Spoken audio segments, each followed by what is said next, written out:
right, everybody. Welcome back to another episode of Newt News. It's good to have you here with us today on May 7th here. So the Cardinals, as of this recording, just got their first win in about 10 days, which is pretty tough.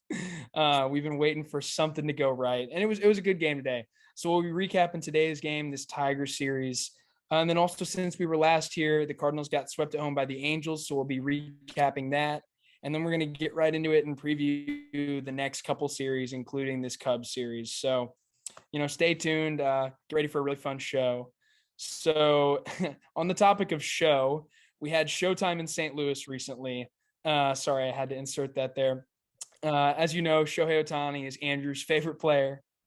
And he got to be at the game, actually. So, Andrew, tell us a little bit about what it was like to be there to see Shohei in person. Yeah, it was really fun. Atmosphere completely electric. So many people there just to see Shohei. The first game I was at, I got flamed by some of you guys for going full Angels. I realized I missed the memo because a lot of the fans there were wearing their Ohtani Angels jersey or their Ohtani Japan jersey and wearing the Cardinals hat. So I apologize for my mistake there. I fixed that for the second game when he actually started, I had the Cardinal hat on.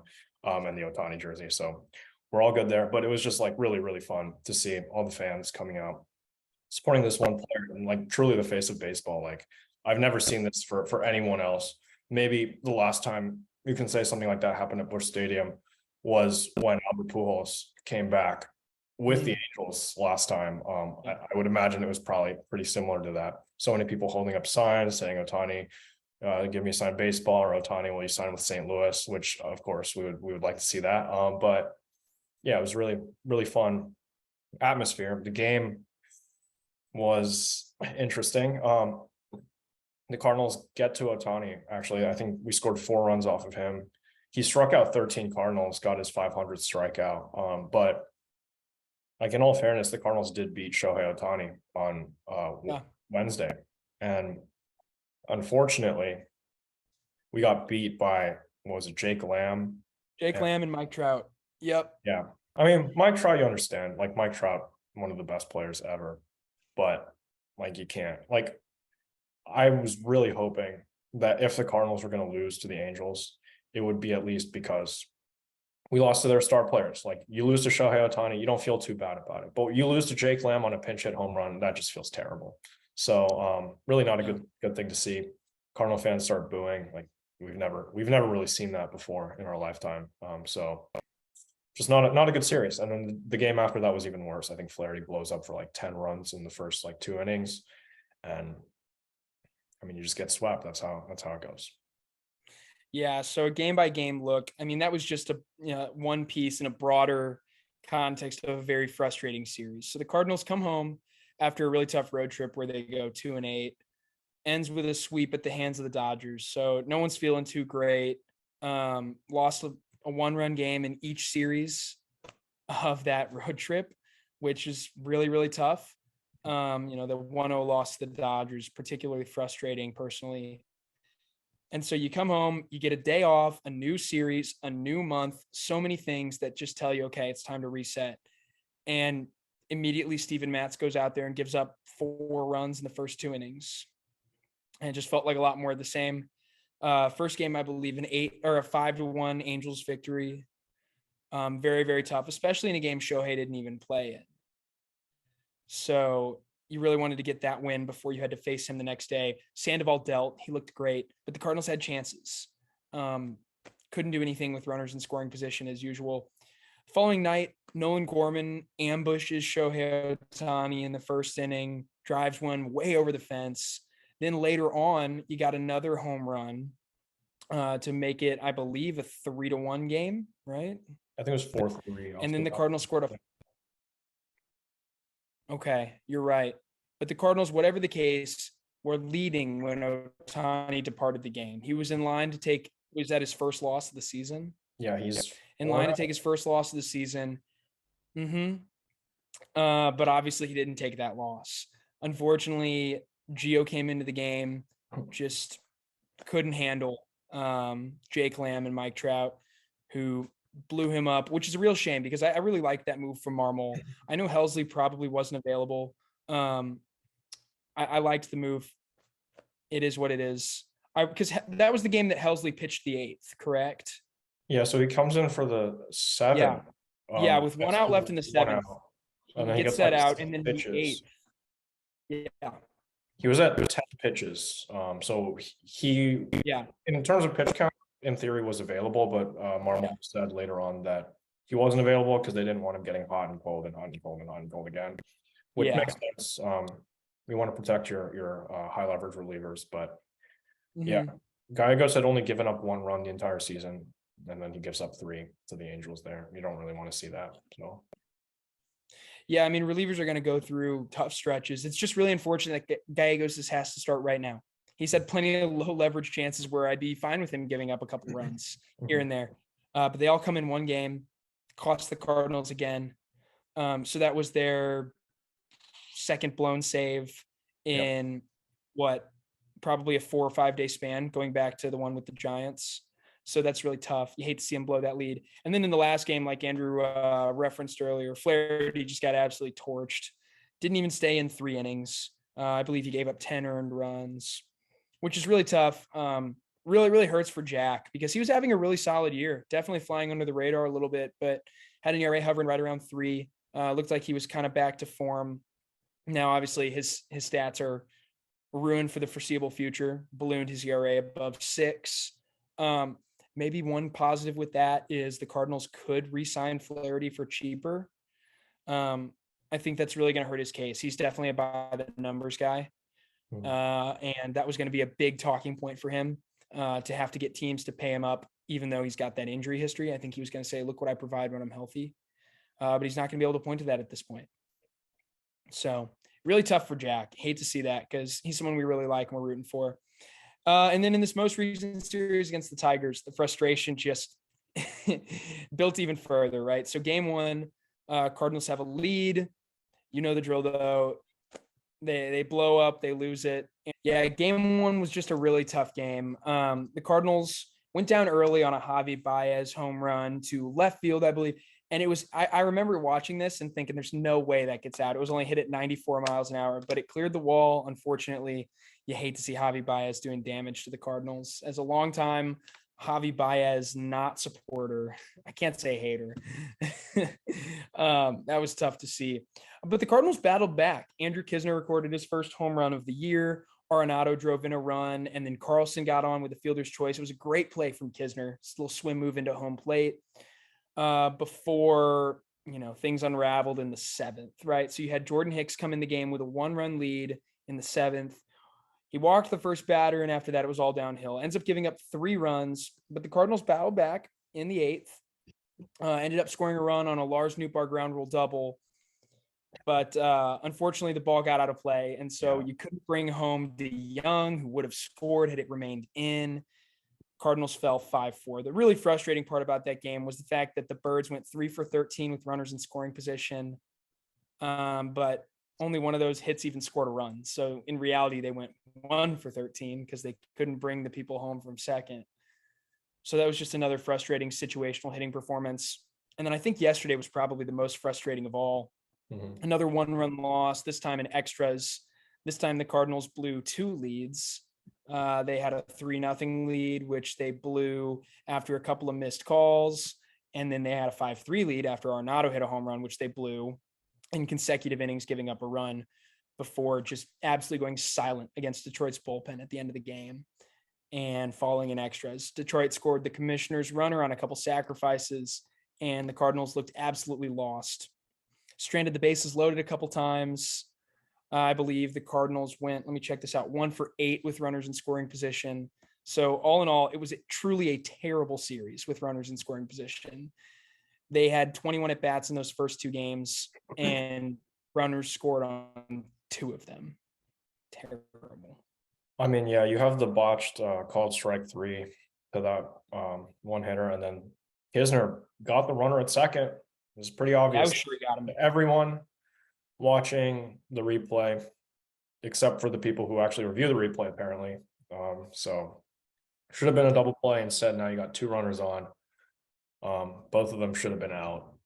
I don't know. there's not much you can really do there. I think Ollie pointed out the other day that, like, yeah, we're playing one opponent in the Tigers, but now we're also playing against the umpires who seem to have it out for us every night. I think there were some pretty bad calls in the first game as well that could have swung another 1-run game in our favor, but I guess that's just not in the cards for us. And fortunately, we almost blew it today with Jojo Romero giving up a grand slam. Oh my gosh! Don't even get me started.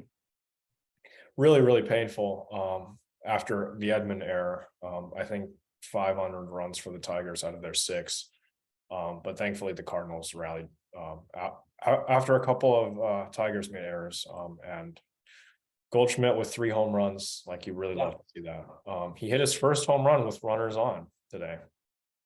Really? Had he gone 6 for 6 solo shots? Yep, that was what they said on the call, and finally hit a 2-run shot to give us a little bit of insurance, which is really absolutely wild. Yeah, I've seen the Cardinals have just a ridiculously high rate of solo home runs compared to home runs with runners on. I mean, you just can't do anything about that too. That's what's so frustrating. The Cardinals are liable to hit 3 or 4 bombs in a game every once in a while, but all of them are going to come with the bases empty. Then they load the bases and they forget how to play baseball, it seems. You touched on something a minute ago, Andrew, though, umpire frustration that really, really seems to be a salient issue with Cardinals fans right now. That review was just among the worst this season. I mean, it seemed very clear to me that he got him. Jim Edmonds on the call seemed very convinced that the runner was out, and he's not. And at the same time, an egregious missed third strike on a Wainwright curveball. I mean, that's just not a hard pitch. I'm sorry. Whoever the hell was behind the plate, that's not a hard pitch. You shouldn't miss that. There's really no reason to miss that ball. It's right down the middle. It's going 71 miles an hour. You've got to pick that up. And this comes after game 1 where Junior Valentine had a historically bad performance. I mean, really one for the ages. 79% strike accuracy, according to umpire scorecards. Truly terrible. I don't know if any of our viewers saw the shot of him smiling after absolutely screwing over Nolan Arenado in the 9th inning. But, I mean, it was pathetic. MLB needs to do something about it because it was just a terrible, terrible game by a terrible, terrible umpire, and he deserved to hear everything that Ollie Marmol had to say. So umpire frustrations, very, very valid excuse, or not excuse, very, very valid frustration right now, but still not an excuse. And I think that gets to the heart of why this team's lost so many close games. I see a lack of resilience. Yeah, it also begs the question, does Ollie Marmol have just beef with every single umpire? Because we know Buckner and him refused to shake hands in a spring training game. Maybe the umpires just don't. Hey, it wasn't Ollie. Ollie tried to shake his hand. Buckner, Buckner I know that, but it seems like him and a lot of umpires have issues with each other. So I don't know. I like the way he handles the situation. I like watching him run out and scream at the umpire for like 10 minutes before he finally leaves the field ejected. But I mean, it was about damn time though. Okay. Yeah. Ollie, in my opinion, he has not been protective enough of some of his players. Some of what's going on, it is about time he got his butt out of the dugout and said something. I mean, I think something a lot of Cardinals fans really liked about Ollie last year was kind of the firebrand persona that he brought. You know, he really seemed like someone who could be easily set off and just, you know, really get after somebody who didn't, you know, who attacked his players. Ollie seemed like someone who really defended his team. And he showed that last year. And this offseason, he had plenty of, you know, strong words, choice words. It seemed like that was going to be the Cardinals culture moving forward, especially bringing in Contreras, you know, a known competitive guy, a real firecracker, a winner. And I just haven't seen that at all from this team this year. Yeah. In fact, this team just seems to lay down in big moments. And that is not what you want to see. So it was really nice to see Ollie finally get up and finally do something because he needs to protect his team more. And, you know, all we've seen this year are the negative consequences of that. The Ollie Tyler O'Neill beef, which I think has been really overplayed. I don't think it's that big a deal. But that got out and everyone had problems with that. And now you see kind of the downside of that trait of Ollie, you know, that fierceness. And I'd like to see it channeled in a good way again. I'd like to see more competitiveness moving forward from this team. I want to see Ollie quicker to defend the guys. Yeah, you brought up the Contreras signing, and I think we have to pivot into a little bit more of a negative topic. Yeah. So yesterday, it's announced that the Cardinals, for whatever reason, have some frustrations with Willson Contreras' pitch calling. Defensively, I think he's been fine. He's shown off the arm a little bit, but they don't like the way he calls pitches, and they say that he won't be catching in the foreseeable future, at least for a week or so. And they're going to get him to work on his catching. They don't even know if he's going to be the catcher like of the future, if they're going to have him catch every day, which is what you signed him to do, like what, 3 to 6 months ago. Like what are we doing? And yeah, I'm just a little bit shocked by the fact that, one, Knizner is still up, despite hitting like 140 with like a 500 OPS through like the first few months of the season. Had an OPS of -5 before his first home run the other day. He's been hitting a little bit better now, but you signed Contreras to catch. I don't think his pitch calling is the reason our pitchers are struggling right now. And I just don't know what the plan is, because you're going to stick him in the outfield. You're going to have him DH a lot, and you're going to have an easy out lineup every single day with Knizner. So what do you think the plan is with Contreras? Yeah, there's a lot of facets to this. It's going to be really interesting. It's a very multidimensional issue. First off, just going back to the offseason, let's just start to take this apart and really dissect it. So something that I heard from a lot of people was there has to be a catcher. There has to be a catcher. Something needs to happen, right? Yachty retires. Cardinals all of a sudden, for the first time in about 15 years, need a catcher. Longer than 15 years. What, like 17 years? They need a catcher. So Knizner was terrible last year, and Herrera obviously wasn't ready. So it seemed both within and outside of the organization, everyone knew the Cardinals needed to acquire some sort of catcher. Personally, I really wanted it to be Contreras. I looked around. He seemed like the best option. Obviously, the Cardinals agreed, and they make the deal. They signed Contreras to be the catcher of the future, 5-year deal. And it looks like Contreras is going to be the long-term solution here. The reason we love Contreras, right, is because the catcher is a premium position defensively, which means a lot of times teams sacrifice offensive production to have someone behind the plate who can make up for that with their defense. And that's something the Cardinals have done for a long time with Yachty. Yachty really hasn't been a league average hitter since about 2016. So we had about 6-7 seasons in there where he was not doing a lot at the plate. Mm-hmm. He made up for it, obviously, by putting up incredible, all MLB defensive numbers. And that's why he's a Hall of Famer. That's why Yachty's an all-time great. But that's the whole thing, right? So it seemed like Contreras was going to be additional offensive production, and it was going to be a really good thing for this team. Now, all of a sudden, he's going to be an outfielder. In Contreras' best season, he had a 128 OPS plus. That's really good for a catcher in today's game. That's really good at a defensive premium position. But out in left or right field, that's fine. And we need him to do that and then still contribute in the field. Like, I'm not sure he's going to be even an average fielder out there. I know he has a little bit of outfield experience, which is important to know. He played a little bit of outfield for the Cubs early on, especially because they had the whole thing with Ross being Lester's personal catcher, and they wanted his bat in the lineup every day. I'd be fine with Contreras going to the outfield once a week, but I don't know. I really don't like it. I think the only reason you signed Contreras is because you wanted an offensive catcher for the first time in a while, switching up philosophy a little bit, which I'm fine with. But if he's not going to play catcher. Was his pitch calling really even that bad? Because we've seen Knizner catch the last 2 games, and the pitching is sold for us in those games as well. Like today, you have Romero serving up that grand slam. That wasn't Contreras. He wasn't there, but it was yet another 2-strike home run that the Cardinals give up. Like, are we gonna blame Knizner's poor pitch calling as well, or is it just our pitchers and our pitching philosophy with the new shift rules needs to change? I think that's more of what it is than any catcher's fault for poor pitch calling. Because Knizner last season, pitch calling was fine, but I mean, we see today that it wasn't necessarily a good pitching performance. We won the game, but we still gave up 6 runs in not 5 Okay, but like you still don't want to serve up a grand slam to the 9-hole hitter. No, you don't. You don't want to see another backup catcher take us deep in a big spot. You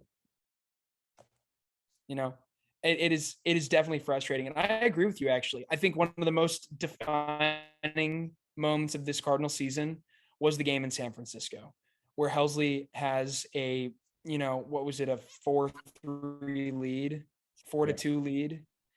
And Blake Sabol, or whatever his name is, comes to the dish. Dude cannot hit fastballs, mashes breaking balls.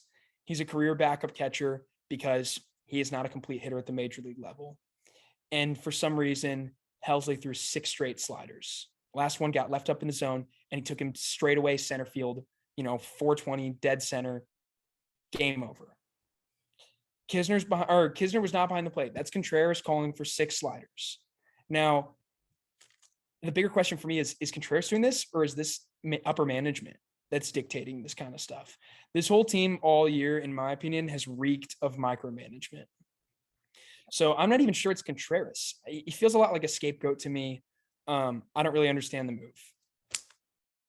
Yeah, he seemed to take it pretty well. Like he said, yeah, he's an employee of this team. He's going to do whatever is asked of him, but surely he has to be frustrated because he signed this deal. He wanted to come to this organization. And we've seen a lot of teams deal with catching changes over the last couple of years, like with Realmuto to the Phillies. And those moves never really result in anything major with the pitching. And I think Contreras is just fine pitch calling. His defensively as a catcher, of course, not going to be Molina, but you can't ask for anyone to be that. It's really unrealistic, especially when you're getting so much out of his bat. And I don't really know why they're doing this so early. I don't know why they're saying that he can't necessarily be the catcher of the future. You're really limiting yourself, especially even more. You have too many outfielders. You just added another one. I guess you have 2 catchers now with Contreras and Barrera, neither of whom have really proven themselves offensively at the major league level.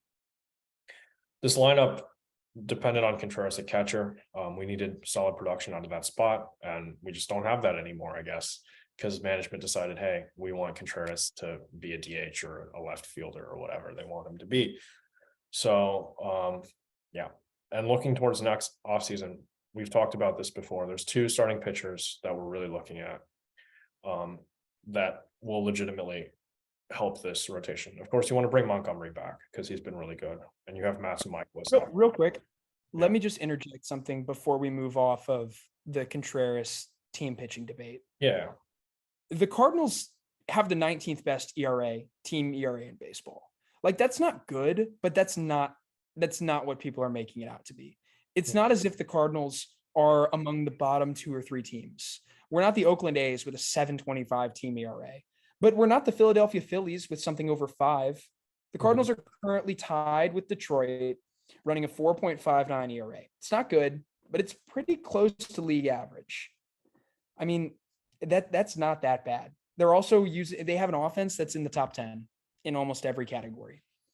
So again, I don't understand why the front office is going to go out and blame Contreras for this. It seems to me like an organizational philosophy, perhaps, but it's also just an inability to win the close games. And the pitching staff, for all of what it's been made out to be, has a better ERA than the Mets. And they signed Justin Verlander. So, sorry, I just wanted to throw that in because it's been really frustrating to see people, with all these doomsday prognostications about this pitching staff. Yeah, I mean, we have to look to the future. You have Jordan Walker coming up, who is not a good defensive outfielder. He's gone down to Memphis specifically to work on that. He hasn't really been hitting well in Memphis. I'm not that concerned about him. I'm not worried about his bat. No, but he's not a good defensive outfielder. If you have Contreras in the outfield, he's not good defensively. Yeah. As far as we know, he could be really good, but he's not an outfielder. Carlson's pretty good. Newt Barr, you just have another logjam in the outfield for the foreseeable future. And you look towards next season, we got to get one of the marquee starting pitchers. Yep. To be in on them. And we decided that there were 2. That one of them is Aaron Nola from the Phillies, who would fit in really well. A lot of good strikeout stuff. And I think his ERA balloons a little bit because the Phillies defense is really bad. The Cardinals in theory, shouldn't have a bad defense, unless Contreras is in the outfield, I guess. But he would be a really good addition to the team. But you can't just bank on one starting pitcher. You have to be bidding on all of the top starting pitchers because they're free agents. And at the end of the day, it's up to them where they sign. So the other free agent starting pitcher is Shohei Ohtani, which, like, yeah, of course, I think everyone wants him on the Cardinals, but you also have to take into account that Shohei Ohtani is not two people, right? If you just want pitcher Shohei Ohtani, you're also getting hitter Shohei Ohtani. Right? Like, this is the one time my argument. I guess you want now to split Shohei Ohtani into two people. So you have that pitcher. But if you sign him to whatever deal that he wants, like, just in theory, if the Cardinals were to sign him, you have to DH him every single day. Yeah. But now you can't be in on Shohei Ohtani because you have a DH signed for the next 4 years in Contreras, if that's what they're going to. I have to ask, okay, I think this is a short-term move. I really think Contreras, the outfield, it reeks of short-term move to me, and here's why. Tyler O'Neill's hurt right now. Mm-hmm. I think when Tyler O'Neill comes back, Tyler O'Neill will be on the active roster unless he gets traded, which is possible. I don't want to be predicting that he's getting shipped out. I like O'Neill. I still really love his ceiling. I love his potential on this team. I think when O'Neill comes back, they have to move Contreras back to catching. O'Neill's hurt. He's on the 15-day, right? So he could be out as long as 4 or 5 weeks. I haven't really heard a lot of updates. They've kept that situation pretty quiet, it seems. So I think that Contreras is going to be moving back to catching within a month, hopefully. Fingers crossed, because I really don't like this move. I mean, I've heard that long-term, they don't even know what the plan is. They don't necessarily view that Contreras is going to be like a permanent catcher of the future. Like, that to me doesn't make any sense. Like, maybe towards the end of his career, you can shift him into the outfield, maybe give him some DH days. But I mean, maybe he could be like a first baseman. Yeah. After Goldie is done playing the field. You just can't do that with a guy you paid, what, $85 million over the next 5 years. It just doesn't make any sense to me. This is probably the most directionless I've ever seen this franchise.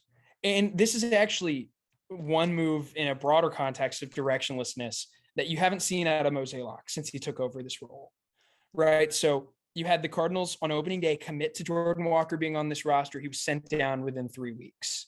If you're going to put him on the roster, he's got to be up here for at least a month. And I agree.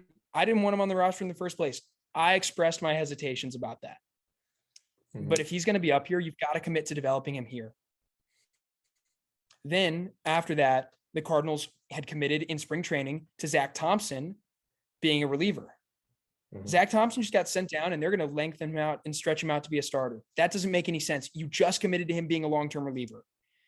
It seemed like he found his role as the top lefty in this bullpen. And I know that Cabby's been great, and I'm excited about the Cabby resurgence, but we need 2 strong lockdown lefties. Jojo Romero obviously is not that. I have no idea why they would try to convert Zach Thompson into being a starting pitcher right now. That doesn't make any sense to me. Now you have Contreras, the catcher, who's all of a sudden now they're committed to him being an outfielder. I mean, it's just the Cardinals are really going back on their words in a lot of places here, and it's a little bit frightening. It kind of feels like, topsy-turvy day, just changing everything around on us. And it's not something I'm super excited to hear about. I don't really know what's driving this, why the sudden change of heart in so many big ways. I mean, I know they had a lot of turnover on the coaching staff in the offseason, but I figured that's why they made these changes in the first place in spring training, right? Like that's why you agreed to things then. Why are you switching them now after 30 plus games? We're 35 games into this season. You shouldn't already have made long-term decisions about players. You talked to Contreras in the offseason. You met up with him, and you decided that he was going to be a long-term fit for this team. And now he goes to spring training instead of playing in the WBC, which he really wanted to do. And he did that specifically to learn the pitching staff. And now you're telling us you're not happy with his familiarity with the pitchers. You think Knizner's familiarity will help more with the game calling, which clearly it hasn't. Like, Knizner hasn't done that much better of a job. We lose just as much with Knizner behind the plate as we do with Contreras. Like, that was never the issue. And we're pinning the blame on Contreras. I don't think he's going to feel good about it. Like, he might say that he's okay with it, but he definitely doesn't feel good about it. And it just looks like we're panicking for no reason. Like, yeah, this has been really bad, but maybe instead of blaming your catcher for your pitchers being bad, maybe you should look at your pitchers and your pitching and your coaching staff. Like, maybe you should look at that and rework that. Absolutely. Plenty of pitchers that can be traded right now. I agree. We can go get them. Yes. Yeah. And there's been a lack of commitment on the pitching side of things too. You see the Cardinals commit to Jordan Hicks figuring it out, and it was great. He seemed to be figuring it out. He was pitching really well, and he had 7 straight scoreless appearances. And I was singing the praises of Jordan Hicks over that stretch. It was really nice. But just because he's had those scoreless appearances doesn't mean we just stick him right back in a high leverage role. Just let him keep figuring it out. Let him get 2 months maybe of low leverage work under his belt. The Cardinals seem to be a very reactionary team right now. It feels like they're just throwing darts and hoping something sticks. And that's not the way you want to see your franchise operate. Something I've always appreciated about the Cardinals and Mozeliak is that they are deliberative, they're intelligent, they make very calculated and very informed decisions. And it just hasn't felt that way this year. Woodford had a great spring, and I was more than happy to see him inserted into the starting rotation. But within 4 starts, they're already talking about removing him. Yeah, it hasn't been pretty, but if you're going to stick with Matz, why not stick with Woodford? He's been more encouraging than Matz. I mean, to be fair, he was only a stopper for Waino. Like, he was only really going to start. Yeah. But so, like, you sent him. It seemed like they were going to the pen at times. Yeah. I wasn't happy with Woodford starting like as long as like permanently. Like, I wanted him to move back to the long relief role, which he's been really strong in until Waino came back. And he was strong. Like, people might hate on Wainwright for whatever, like giving up 4 runs in 5 innings. Again, should have pitched a scoreless game. Not Wainwright's fault. For a couple of like really blatantly bad calls, both on the part of the umpire and the reviewers, who just like didn't overturn a pretty obviously out call. So I don't know. I don't fault him for that, and I'm excited to see his next start. I think Wainwright's start was one of the really big positives this week. Until today, obviously, where I want to talk about that before we end the show. But Wainwright's start was a really positive thing. I watched him touch 89, which, 89 is not a big deal for most pitchers, but for Adam Wainwright, that seems to me to be the critical point where his stuff plays. When Adam Wainwright's throwing 85, he's not an effective pitcher. But when Adam Wainwright gets his fastball up to the upper 80s, 88, 89, maybe even near 90, his stuff plays, and he can be a very good pitcher. And so it was really exciting to see him do that. Very exciting to see him look like he had it. I'm really excited for his next start. I can't wait. Yeah, it'll be really fun for sure. One more question here. What does this mean for Ivan Herrera? With Herrera, I think it's another sign that maybe Contreras' move to the outfield / DH is only temporary, because I know the organization wants him to get permanent reps at catcher. Yeah. I know that Barrera isn't really a long-term solution at all. You signed him to a minor deal. He's like in his 30s. So I think that was maybe an indication from the front office that, hey, Contreras' move to the outfield is only temporary. Now, if they decide that Contreras, for whatever reason, is going to play left field / DH for the rest of his time in St. Louis, which is ridiculous, like they should never make that decision, then Herrera might get called up to be the backup catcher, and maybe Knizner gets traded, DFA'd, who knows? I guess that's the answer for now. Yeah, I mean, I think the encouraging thing is the Cardinals have some really great organizational catching depth. Behind Herrera, you've got a couple of younger backs, Leonardo Bernal, especially. We talked about him a bit this offseason. He's very, very exciting. And Herrera's had a good year at Memphis. And then Ivan Rodriguez has been solid. And then farther down, Jimmy Crooks is someone the Cardinals are really, really high on. We got to talk about him with Jeff Jones a little bit. But it's been a good year for a lot of those guys. And so the nice thing is the organizational depth is still there. However, I think you're right. I think you make a great observation. Herrera staying down, to me, makes it seem that Knizner's move is short term. Because I think if he was going there forever, you'd see Herrera up. And you'd see him getting reps. Especially with the year he's putting together in Memphis. One more thing coming out of Memphis. I really want to see Liberatore up here soon. I really want to see Liberatore pitch. I don't care if it's this series or the next one. I want to see him pitch within the next 2 weeks. He is dominating at Memphis.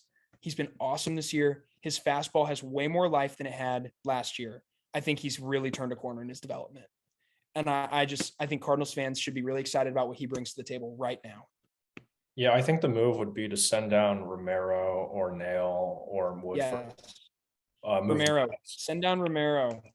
Move Mats to a long relief spot for a little bit. I love it. And then have Liberatore start maybe like 3 or 4 times. And then if he's really good, then stick him in the rotation. Mats in long relief. And if he struggles, then I guess maybe send him down to work on something or switch them again, have him do some long relief before getting ready to start again, because I think he's shown a lot of promise down in Memphis. Will they move Mats to long relief where they're paying like what, $11 million a year? Probably not, because they stuck with DeYoung, who was hitting to like a 400 OPS. DeYoung's looking really good. I'll give this him year. DeYoung's awesome. But what are the odds the Cardinals pick up his whatever $15 million option for next year? Growing by the day. Yeah.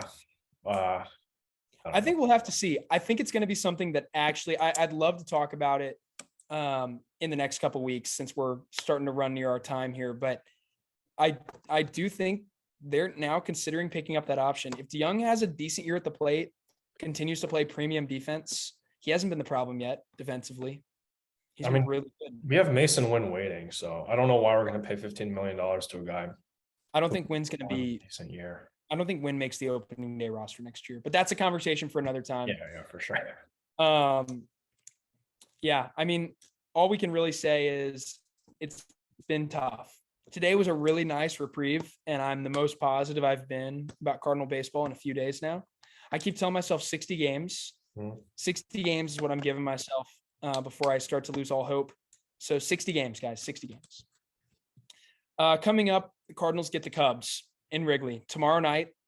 Things are going to start, and then we'll have an off day before picking it up again after that, starting on, I believe, Friday. Yeah, against the Red Sox, who are red hot. Let's go. Oh, no. Unfortunately, against the Cubs, I believe the Cardinals drew Stroman, Tyone, and Steele in some order, which is a real shame, but we'll be countering with our best 3 pitchers. So the Cardinals will be throwing, I believe, Flaherty, Michaelis, and Monty in not that order, but in order close to that. I'm excited to see what the Cubs fans' reaction to our new left fielder is going to be. Yep, that'll be fun. They have Juan Yepes too. We didn't even mention Juan Yepes yet. The Cardinals just have so many defensively limited bats right now, and it's tough. Really tough to construct a roster like that. But yeah, so I think this is going to be a really tough series for the Cards, but I think we turned a corner today. I really do. And so I'm going to say the Cards are going to win their first series opener tomorrow. Book it. Cards win tomorrow night. They take 2 or 3 from the Cubs at Wrigley Field. It's going to be a big series. I think you're going to look back at today, because what I said about resilience earlier in the show, I think that's really important for a team. And I think the Cardinals today, for the first time, showed it. I mean, the Cardinals had every reason to believe that it was just another one of those days.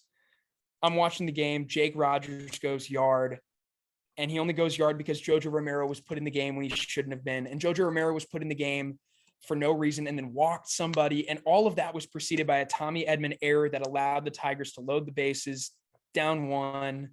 I mean, 42-year-old Miguel Cabrera batting, how old? He's probably 40. I might be over exaggerating here, but ancient Miguel Cabrera batting 188, drives in a run. Like it was just a perfect storm again. It seemed that way, but Brendan Donovan and the Cardinals were not down, and they were not out. And the Cardinals roar back for 7 runs in the bottom half of that frame, tack on a couple insurance runs late in the game, and get a big win. And so I think that resilience, I hadn't seen that yet in this team all year. Seriously. First time I've seen it.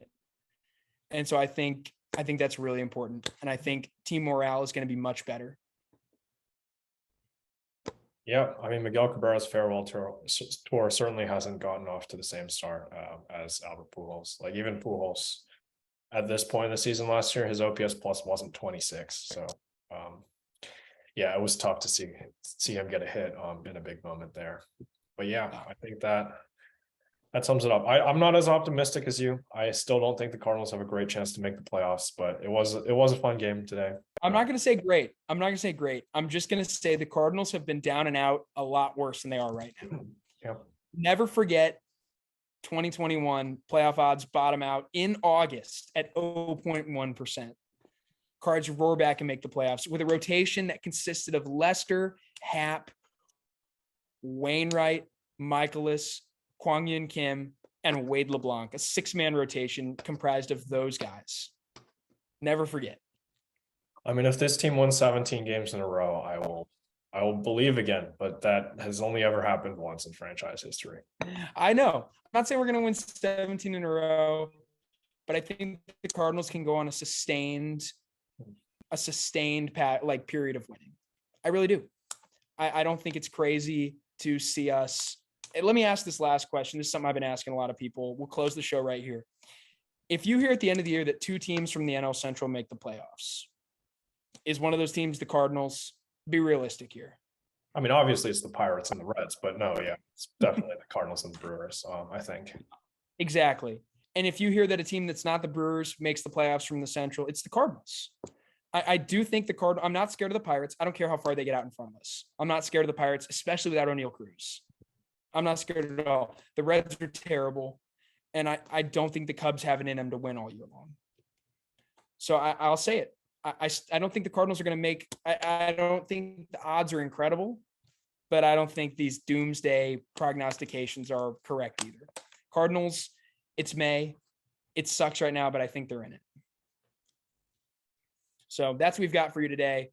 A little bit more positive than our last episode, even after a really tough week. We're really excited for these coming series. Shout out to all the fans that were at the game today, 45,000 strong. It kills Andrew to see everyone there when he wants the front office to spend more money, I know. But yeah, thanks everyone for tuning into this episode of Newt News. Be sure to like, comment, and subscribe to us on YouTube. Share us with all your friends.